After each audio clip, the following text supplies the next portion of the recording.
Diabetic பேஷண்ட்ஸுக்கு classical chest pain வருமா? So நிறைய பேர் கேட்குற கேள்வி, அவருக்கு செஸ்ட் பெயினே இல்லை ஆனால் ஹார்ட் அட்டாக்னு சொல்கிறாங்க, எங்களால் நம்பவே முடியல. ஸோ சுகர் பேஷண்ட்ஸ், வயசானவங்க அண்ட் அன்கண்ட்ரோல் டயபெட்டிஸ் இருக்கிற பேஷண்ட்ஸுக்கு செஸ்ட் பெயின் கிளாசிக்கலாக வராது.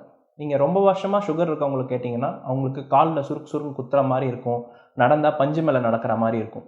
ஸோ இது எல்லாமே டயபெட்டிக் பெரிஃபரல் நியூரோபதி. ஸோ அதே மாதிரி ஹார்ட்டுக்கு சுற்றி இருக்கிற நரம்புகளும் பாதிச்சிடும். ஸோ அதனால் அவங்களுக்கு நெஞ்சு வலி வராது. ஸோ அவங்களுக்கு சம்திங் நோன் ஆஸ் ஆன்ஜினல் ஈக்குவலன்ஸ் அப்படின்னு சொல்லுவோம். நடந்தால் மூச்சு வாங்குறது, நடந்தால் ரொம்ப டயர்டாக வர்றது, அடிக்கடி சாப்பிட்டாலே சில பேருக்கு டயர்டாக வர்றது, இது எல்லாமே ஆன்ஜினல் ஈக்குவலன்ஸ்னு சொல்லுவோம். சுகர் பேஷண்ட்ஸ்க்கு இது காமன்.